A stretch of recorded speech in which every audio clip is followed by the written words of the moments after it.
Hello and welcome to this video on evaluating a rational expression. Alright, so this is simply going to be a few examples of finding the value of a rational expression given the value of certain variables in that expression. Okay, so let's begin. So my first one, evaluate the rational expression 3 divided by or over 5x plus 1. Now before I get into this, when the value of x is negative 5, before I get into this, let's talk about what it means for an expression to be a rational expression. Okay, let's take that over here. An expression is considered a rational expression if it is of the form a polynomial in the numerator divided by or over, but divided by, and then another polynomial in the denominator. So it's just a fraction, a ratio, right? Rational, ratio is the root word there. It's a ratio of two polynomials. So you're seeing this is considered a rational expression because, the numerator is a degree 0 polynomial, just the number 3, and the denominator is a degree 1 polynomial, 5x plus 1. Now when evaluating, it's just, when they say evaluate something, it just simply means find the value of.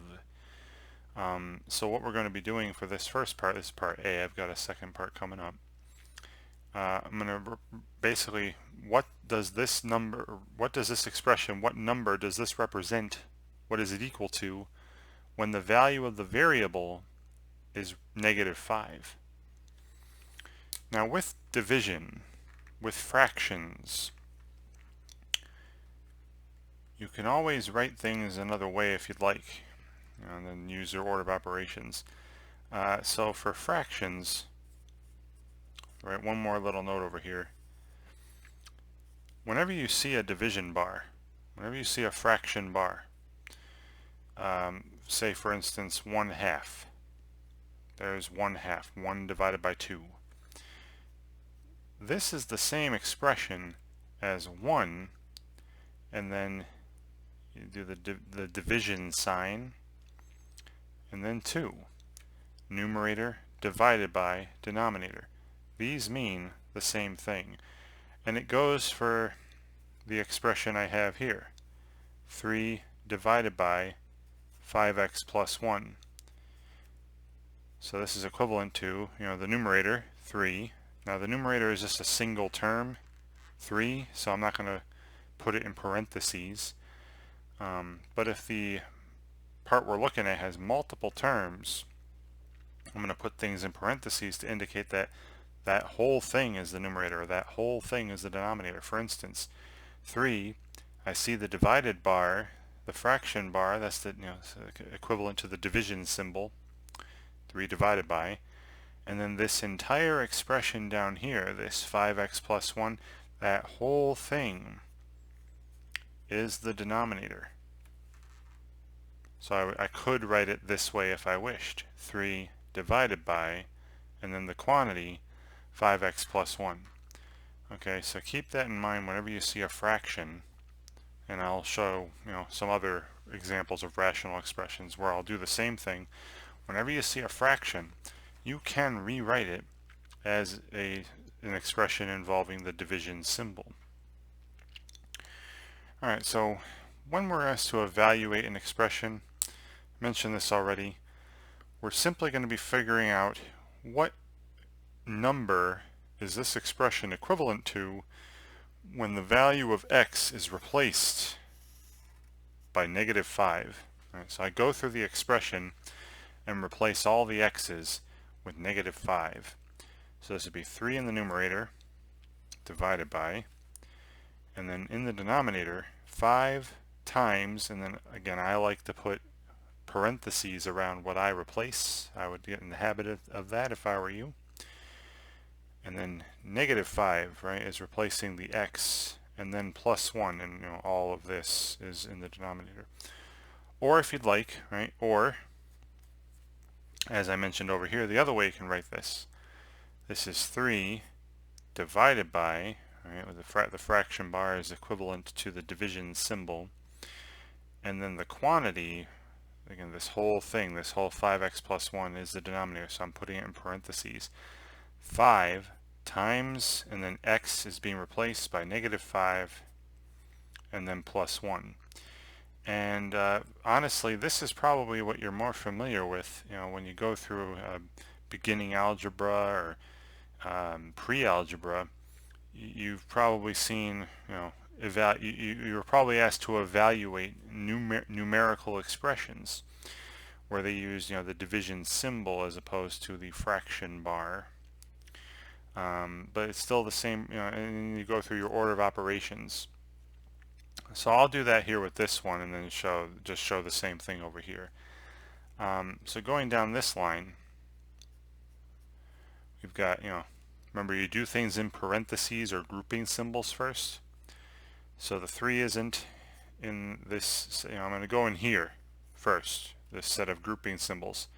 So 3 divided by, and then I go inside the grouping symbols and I start over. Are there any other grouping symbols? Well, yeah, there's a set of parentheses here, but there's only one number in there, so it's already done, negative 5. So I'm done with the grouping symbols, and then you do exponents, right? Is there anything in here raised to a power other than 1? No. Then we do multiplication and division from left to right. So I'm seeing 5 times negative 5. That's negative 25. And then you have the plus 1. Okay, so I'm still in here in this group of parentheses. So this is 3 divided by.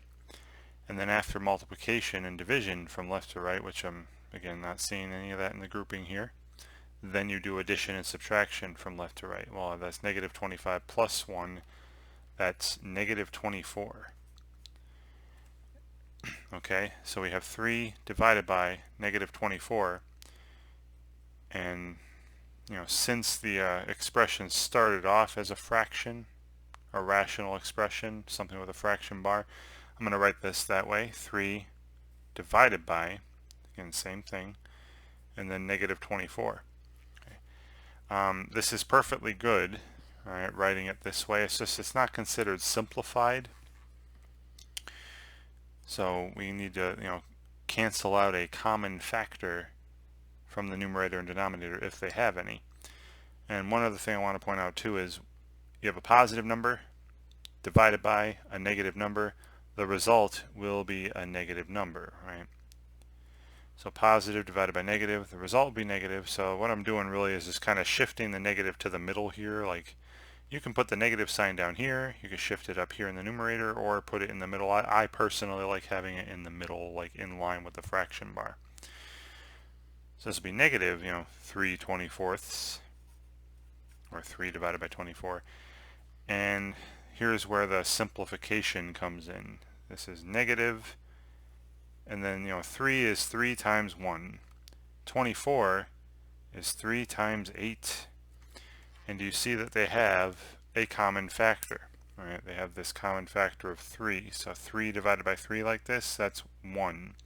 So you can say that you're removing ones, or dividing out all the things that make 1. 3 divided by 3, and what I'm left with is 1 times 1 and in the numerator, and 1 times 8 in the denominator, and we have negative 1 over 8, or negative 1/8 as your final result. That is completely simplified, no common factor in the numerator or denominator. So negative 1/8. Now again, you can write it out the way I did here with the division symbol, or just remember this is a division symbol, and this would be grouped. I would put that in parentheses, so I would simplify that stuff before I divided by 3. Alright, so this would be 3 divided by, and then negative 25 plus 1, negative 24, and then I'm getting what we have down here. Alright.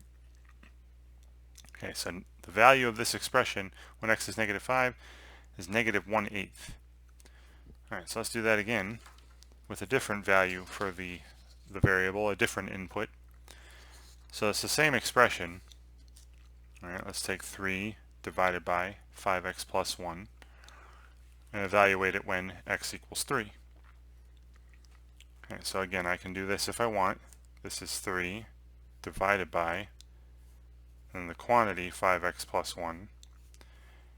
And then when x equals 3, alright, this would be, this right there here, when x equals 3, right, so I'm going to just replace the only x in the expression with the number 3.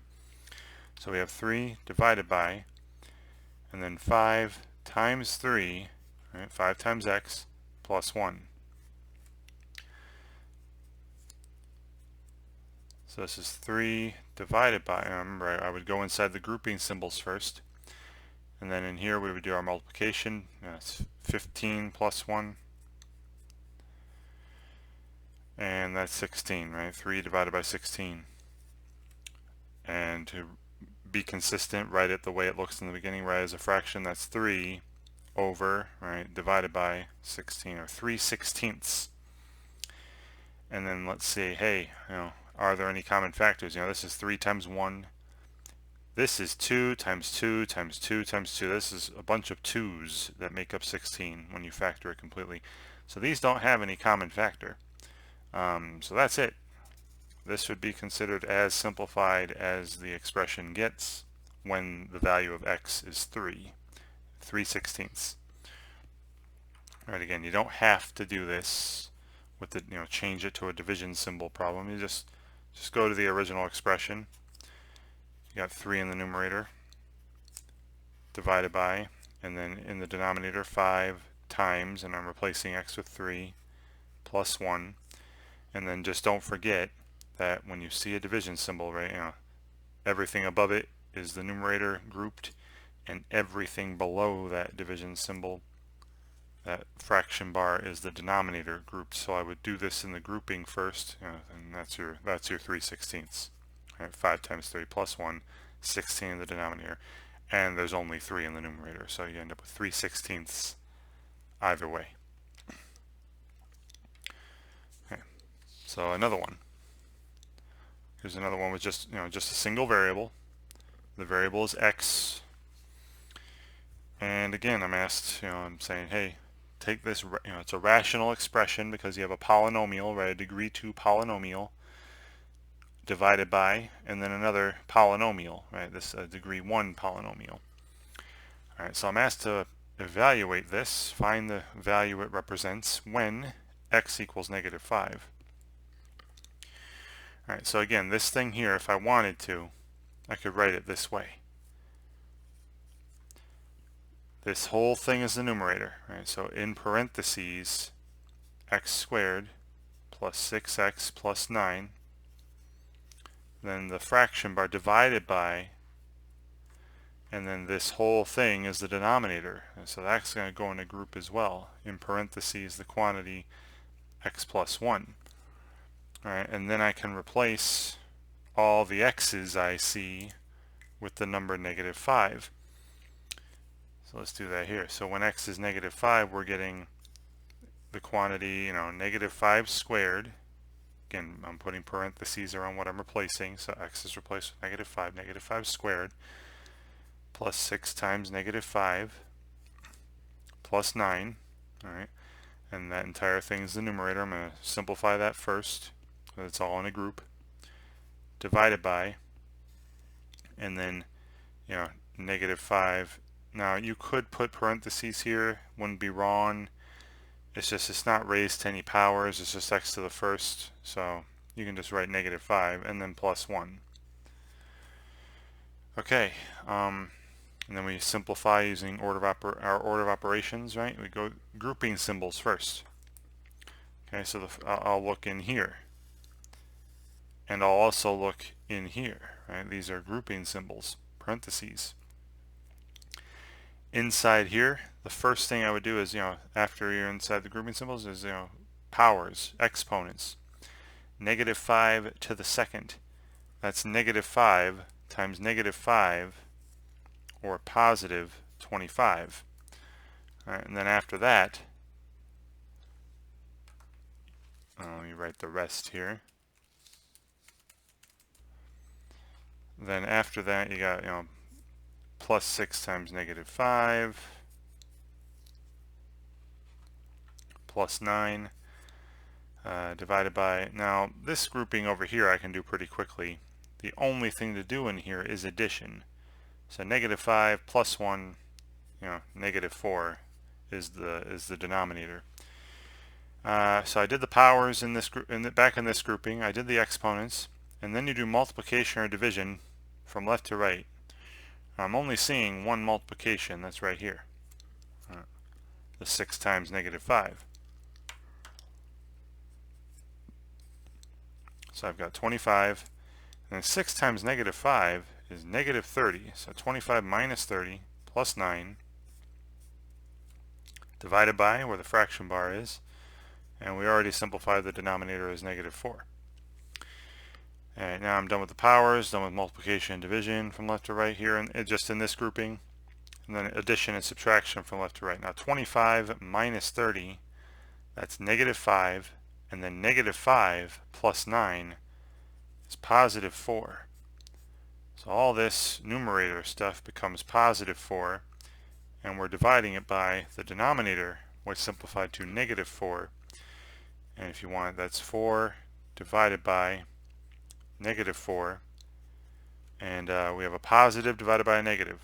A positive divided by a negative will be a negative result. And then hopefully you can see they do have a common factor of 4. So 4 divided by 4, how many times is 4 going to 4? Once. So the final result, when all is said and done, is the value negative 1. Alright, so this expression has the value of negative 1 when the value of x is negative 5. Okay, and again, you don't have to do this. You can just put this into this expression. We have negative 5 squared plus 6 times negative 5 plus 9. All of that divided by negative 5 plus 1. And just remember that everything above the bar is in a group, and everything below the bar is technically in a group. So I would simplify everything above the bar and everything below the bar separately, and you'd be getting the 4 in the numerator and negative 4 in the denominator when you're all done, and that would simplify to negative 1. Okay, so let's take the same expression, x squared plus 6x plus 9 divided by x plus 1, and do it again like in our first examples where I'm plugging in 3 now. All right, so this time I'm going to keep it as a fraction. I'm going to keep it as a rational expression, and we'll plug in 3, and just remember that everything above the bar is in a group, everything below the bar is in a group, and we'll simplify each of those separately. Alright, so popping those in, we'd have 3 squared plus 6 times 3 plus 9. All of that, right, all of it, divided by, and then 3 plus 1. Alright, don't forget, all of this is in a group, so I'm going to simplify that down to one number, and then all of this is in a group. Below the bar, that is all of the denominator. I'm going to simplify that down to one number, and then we'll divide. Okay, so in the numerator, this 3 squared I would do first, right, the powers. So this is 9 plus, then you would do multiplication and division as you move from left to right before addition. All right, so I'm doing the 6 times 3 next. 6 times 3 is 18. Plus, and then you got the 9 over there, and then you do the addition. 9 plus 18 plus 9 again would be 9 plus 18 is 27, plus 9 again be 36. The numerator is 36 divided by or over, and the denominator is very simple. There's only addition to do. 3 plus 1 is 4, and 36 divided by 4 is 9. You could also think of this, 36 is 4 times 9, right? Divided by 4. You can think of it this way. and then you see the common factor of 4, right? 4's cancel, or 4 divided by 4 becomes 1, and you're left with just 1 times 9, or the number 9. Okay. And there you go. The value of this expression when x is 3 is 9, when totally simplified. Alright, great. Alright, so those examples there all had an expression that depended on a single variable, right? There was just x, and that was it. My last couple of expressions have dependence upon more than one variable, but the procedure doesn't change. Alright, so here's another rational expression. I've got this degree 1 polynomial here, 5y plus 2 in the numerator, divided by, and then another degree 1 polynomial, right? Each term is degree 1, 2y minus z. And I'm asked to find the value of this expression. What number does this represent when y is 2 and z is 1? So I'll just make those replacements. Now the only thing different here is there's two variables, so you got to really pay attention to what's what. You know, make sure you're replacing the proper variable with the proper number. Alright, so after making that replacement, we'd have in the numerator 5 times y, and y is the number 2, plus 2, divided by all of that over, and then in the denominator we have 2 times y, okay, y is again the number 2, minus, now be careful, right, this is the variable z, so go to this, z is the number 1. Again, you can put parentheses around that, but it's just a single number, not raised to any powers or multiplied by anything, so I don't really need parentheses around that.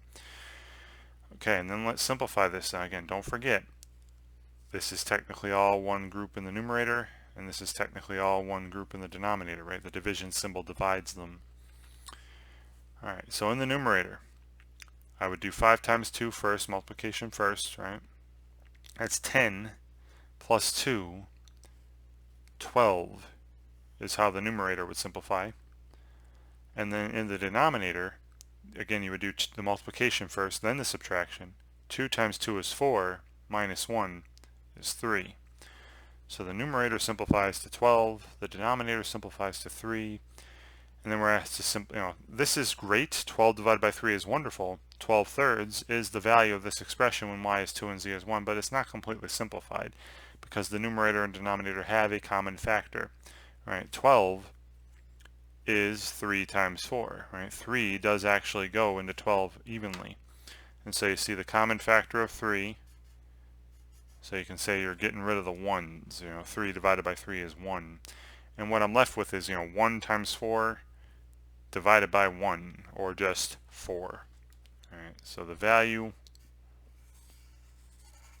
that this expression takes on when y is 2 and z is 1 is the number 4. Great. Alright, I have one last example where there are multiple variables, but the procedure does not change.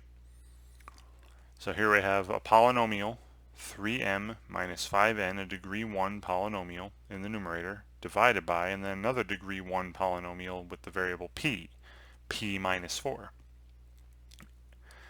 And I'm asked to evaluate this expression when, when m equals 2, n equals negative 1, and p equals positive 6. And again, just pay attention, be careful, make sure you're putting the proper number in replacement of the proper variable.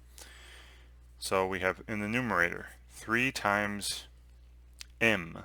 Well, m is the number 2. Right. Minus 5 times n. So don't use 2. N is replaced with the number negative 1. And that's all in the that's the whole numerator, right? So again, if you want, you can say, hey, that's a group. That whole thing is the numerator. Put it all in parentheses if you wish. Divided by, and then p is the number 6.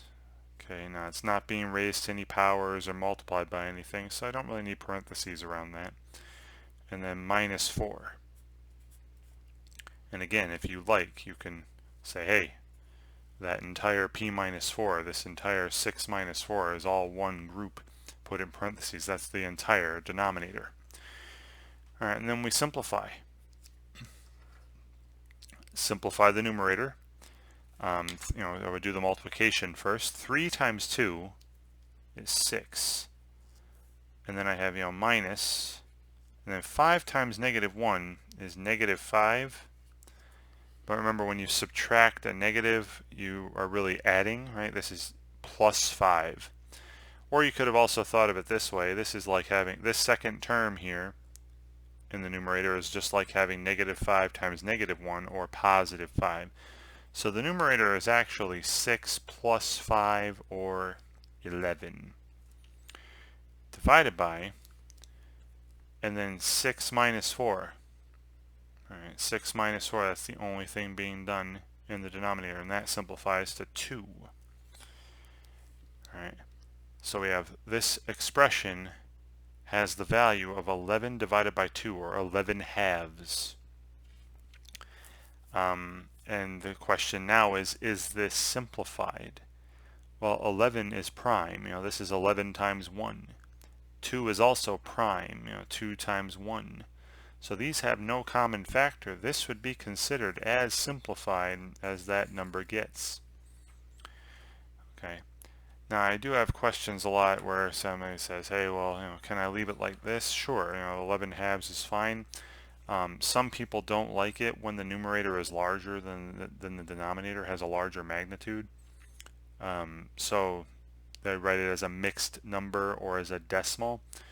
So you could have also done this, said, or, and think, 11 divided by 2, how many times does 2 go into 11?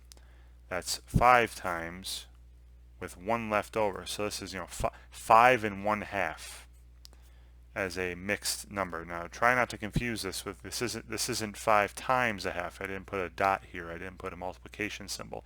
This is 5 plus a half, technically.